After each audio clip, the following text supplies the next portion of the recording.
Hello everyone, good morning student, learner and viewers. आप सभी को आपके अपने YouTube channel start to fluent learn English में हार्दिक स्वागत है, मोस्ट वेलकम है।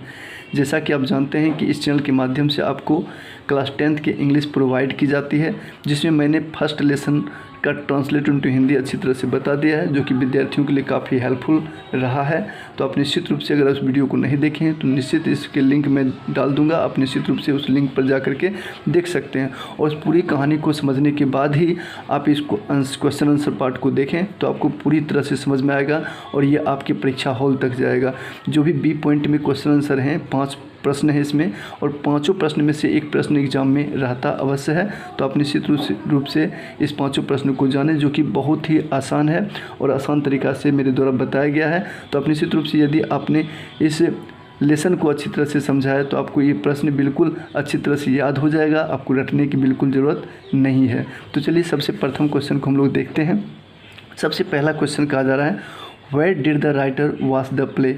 Where did the writer watch the play, अर्थात लेखक नाटक कहाँ देख रहे थे। हेलो, लेखक नाटक कहाँ देख रहे थे, तो हम लोगों ने देखे थे लेखक नाटक कहाँ देख रहे थे, तो डबलिन में। इसका आंसर क्या हो जाएगा, DUBLIN, डबलिन। आप इसका आंसर लिख सकते हैं डबलिन।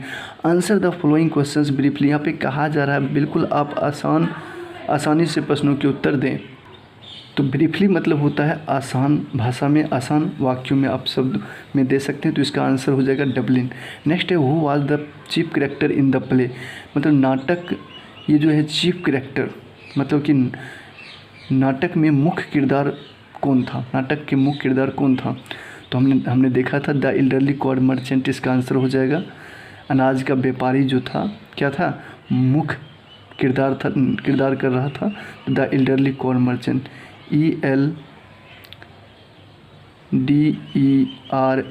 Elderly corn merchant. लिखने तो आता ही है, कॉर्न आपको आता है ना, तो आप लिख सकते हैं, ठीक है, merchant, the elderly corn merchant, इसका आंसर हो जाएगा। नेक्स्ट है, अगर आपके पास बुक है तो आप आसानी से लिख सकते हो।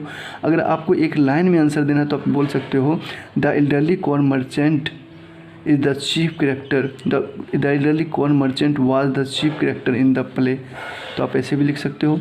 Does the writer dislike repeat movement in every field, does the writer dislike repeat movement in every field, यानी कि प्रत्येक क्षेत्र में लेखक जो है तेज़ गति को नापसंद करते हैं। प्रत्येक क्षेत्र में लेखक जो है तेज़ गति को नापसंद करते हैं। तो इसमें हम लोगों ने देखा था कि लेखक जो है तेज़ गति को पसंद नहीं करते हैं, बल्कि हाँ तेज़ गति को वो पसंद करते हैं। तो इसमें हो जाएगा इसका आंसर नो, सिर्फ आप दे सकते हैं know the writer dislike repeat movement in every field, यानी कि तेज़ गति पसंद नहीं करते हैं, ऐसी बात नहीं है। इन विच सिचुएशन, मतलब किस स्थिति में, does the writer find himself in the cinema, in which situation does the writer find himself in cinema. यहाँ पे लेखक ने एग्जाम्पल में बताया था, जब हम सिनेमा देख रहे थे तो अपने आप को कैसे में वो पाते हैं, तो आशाहीन धुन में पाते थे। तभी तो अपनी पत्नी से पूछते थे बार बार कि इस फिल्म में कितने हीरोइन है ना, ये सारा चीज़ पूछते थे, है ना। तो अपने आप को आशाहीन धुन में पाते हैं। तो यहाँ पे इसका आंसर हो जाएगा hopeless fog. In which situation does the writer find himself in the cinema, तो यहाँ पे लिखेंगे hopeless fog. The writer find himself in the cinema hopeless fog, आप ऐसा लिख सकते हैं। How does the writer classify himself as a thinker, इस कहानी में जो है लेखक अपने आप को कैसे परिभाषित किया है, कैसे विशेषता बताए, कैसे अपने आप को बताएं। तो अपने आप को स्लो थिंकर के रूप में बताए हैं, अपने आप को धीमी सोचने वाले बताए हैं। तो इसका आंसर आप लिख सकते हैं slow thinker. The writer classify as a thinker, slow thinker के रूप में, है ना। तो आप इस प्रकार से लिख सकते हैं। अगर आपको आंसर समझ में आया हो तो निश्चित रूप से इस वीडियो को लाइक करें, ताकि मैं अगले लेसन का इसी प्रकार से मैं आपको वीडियो बना के दूँ, ताकि आप आसानी से जो है प्रश्न उत्तर समझ सकें और आप आसानी से जो है इसका आंसर बोर्ड परीक्षा एग्ज़ाम में आप दे सकें। तो चलिए फिर मिलते हैं नेक्स्ट वीडियो में। यहाँ तक देखने के लिए आपको बहुत बहुत धन्यवाद।